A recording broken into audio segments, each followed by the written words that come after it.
নমস্কার বন্ধুরা, back to my channel নীলিমার লাইফস্টাইলে তোমাদের অনেক ওয়েলকাম। তোমরা সবাই কেমন আছো? আশা করি সবাই খুব ভালো আছো। তো আজকে একটু রেডি হচ্ছি, জানোই তো সোমবার শিব পুজো, সেই কারণে। যদিও ব্লগটা কালকের, কিন্তু আমি আজকে শেয়ার করছি কারণ ঐশ্বর্যের শরীরটা একটু খারাপ ছিল, সেই কারণে আমি কালকে আর শেয়ার করে পারিনি। তোমাদের আমি আগেও বলেছিলাম যে এখন কেন জানি না 2 কালারের লিপস্টিক পরতে ভীষণ ভালো লাগে, বেশ এটা আমার ট্রেন্ডে চলছে মনে হয়, আর এটা অনেককেই আমি পরতে দেখেছি, আমার কিন্তু বেশ ভালো লাগে। তো দেখো আমি দুটো কালার মিক্সড করে লিপস্টিক পরে নিয়েছি, আর এদিকে আমি পিঙ্ক কালার শাড়ি পরেছি, কিন্তু তার মাঝখানে টাচে কিন্তু সবুজ রয়েছে, প্লাস গ্রিন ব্লাউজটাও আমি পরে নিয়েছি। সকালবেলা ঘুম থেকে উঠে তো দৌড় ঝোড় শুরু হয়ে যায় আমাদের বাড়িতে, কারণ ঐশ্বর্যের স্কুল থাকে, তারপর সকালবেলা ওকে পড়ানো হয়, আমি একটু বই পড়াতে বসি, দেন তারপর সারাটাই খাওয়াতে বসি, তারপর ওকে আবার স্কুলে পাঠিয়ে দিই 9টার সময়।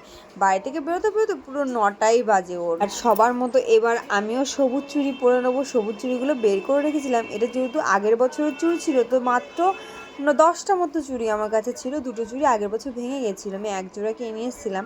তো তারপর আমি চুড়িগুলো পরে নিচ্ছি, আর অনেকটা হাত ফাঁকা ফাঁকা লাগছিলো। আর কি বলতো, বেশি কাছের চুড়ি পরলে আবার কাজও করা যায় না, ওই জন্য আর ভাবলাম যে থাক, যে কটা আছে সে কটা ম্যানেজ করে আজকে পরে। তোমরা আমাকে অনেকেই বলছিলে, দিদি ভাই তুমি এখনো সবুজ চুড়ি পরোনি কেন? সবুজ চুড়ি পরিনি, তোমাদের আগে একটা ব্লগ আমি জানিয়ে দিয়েছিলাম যে সবুজ চুড়ি হাতে থাকাকালে নিরামিষ খেতে হয়। তো আমি নিরামিষ তো খেতে পারছি না, আমরা যেদিন পুজো দেবো সেদিনই নিরামিষ খাই। আমিও আজকে চুড়ি পরে নিয়েছি সকাল সকাল, চান টান করে এখন যাবো শ্রাবণ মাসে, আজকে প্রথম সোমবার পুজো দিতে। আর দেখো কি সুন্দর লাগে চুড়িগুলো, কিন্তু হাতে অল্প চুড়ি, কারণ এই হাতের চুড়িগুলো দেখলাম ফেটে গেছে, ফাটা চুড়ি পরতে নেই, সেই কারণে চুড়িগুলো আর পরিনি, আবার বাজার থেকে কিনে আসবো, দেন তারপর পরবো। কিন্তু কি ভালো লাগছে চুড়িগুলো পরে, সেই আগের বছর কিনেছিলাম এগুলো, আর সেই আগের বছর খুলে রেখেছি, আর এখন না খেয়াল করিনি। তো ভেবেছি যে এই শ্রাবণ মাস যেদিন প্রথম সোমবার পড়বো সেদিনই পরবো, সেই জন্য বার করেছি। দেখি একটা দুটো ফাটা ছিল, ফাটাগুলো পরতে নেই বলে ওগুলো ফেলে দিয়েছি, ওই জন্য কম হয়ে গেছে।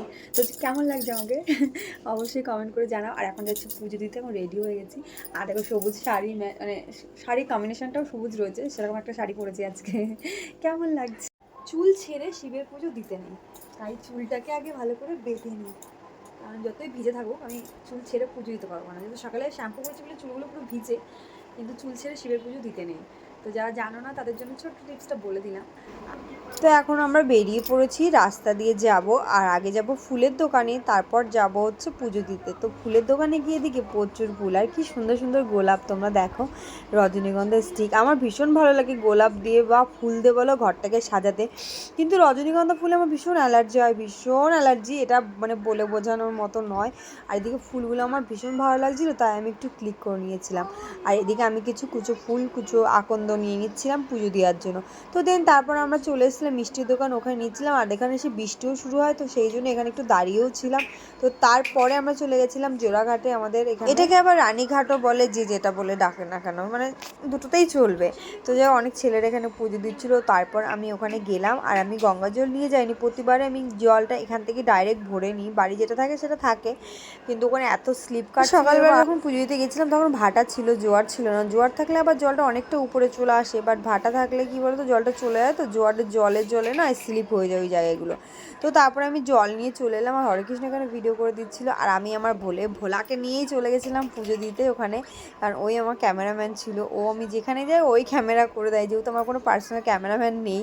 তো তারপর আমি ফুলের পুজোর থালাগুলো ফুল দিয়ে সাজিয়ে নিচ্ছি। তো আর এদিকে দুধ গঙ্গা জল আমি নিয়ে গেছিলাম, সেগুলো ঘটিতে ঢেলে আমি একবারে পুজো দেওয়ার জন্য প্রিপারেশন করে নিচ্ছি। আজকে একটা কথা বলতে খুব ইচ্ছা করছে, এমন অনেক নটেঙ্কিবাজ মেয়ে ছেলে আছে আজকে যারা এই নিজের বরের নাম করে পুজো দেবে, কিন্তু অ্যাকচুয়ালি বরের নামে দেয় না, বয়ফ্রেন্ডগুলোর নামে দেয়। এটা আজকে আমার বলতে খুব ইচ্ছা করলো। তো তারপর আমি শিবের মাথায় জল ঢাললাম, ঢেলে তারপর আমি আবার এই দিকে আমাদের পুরনো আদি মন্দিরের যে শিব ঠাকুরটা ছিল, আদি শিব ঠাকুর, তো সেই শিব ঠাকুরটাকে বাইরে শিফট করে দেওয়া হয়েছে, আর এটাকে বড় করে এখানে করা হয়েছে। তো আমি সেখানেও জল দিয়ে দিলাম, আর এখানে ফুলের মালা দিয়ে পুজোও দিয়ে দিচ্ছিলাম। আর আজকে একটা খুব সুন্দর ঘটনা ঘটেছে, দেখো তোমরা নিজেরাই বুঝতে হবে। ওই শিবের ওইখান থেকে টাক করে ফুল আর বেলপাতাটা পরে আমি যখন পুজো দিই, ওটা তো আমার ভীষণ ভালো লাগে। আর যে হলুদ ফুলটা তোমরা দেখছো, এটা অফ ক্যামেরায় আমার উপর মাথার উপর থেকে, শিবের পুরো মাথার উপর থেকে পড়েছিল।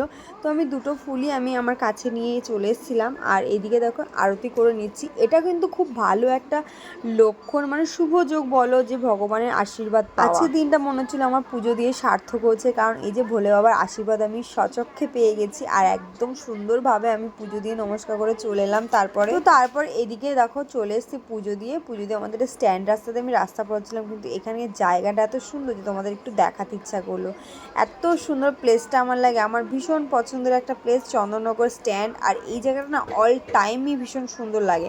তোমাদের আরেকটু ভালো করে দেখিয়ে দিই, দেখো কত সুন্দর লাগছে, পুরো সবুজ প্রকৃতির মাঝখানে মনে হচ্ছে একটা সুন্দর নিলিবিলি জায়গা। কিন্তু এই জায়গাটা এত লোক রয়েছে তোমরা নিজেরা ভাবতেও পারবে না এই সময়েও। কারণ এখন স্কুল গাড়িগুলো দেখো পুরো এই মাথা থেকে ও মাথা লম্বাভাবে দাঁড়িয়ে রয়েছে, স্কুল সব এসছে, জোসেফ অ্যান্টনি স্কুল বাসগুলো। এটা হচ্ছে ডুপ্লে কলেজ। তারপর দেখতে দেখতে আমি বাড়ি চলে এলাম। তো আজকে এই ব্লগটা এই পর্যন্ত, যদি ভালো লাগে তো অবশ্যই লাইক কমেন্ট করে দেওয়া। দেখা হচ্ছে নেক্সট একটা ব্লগে।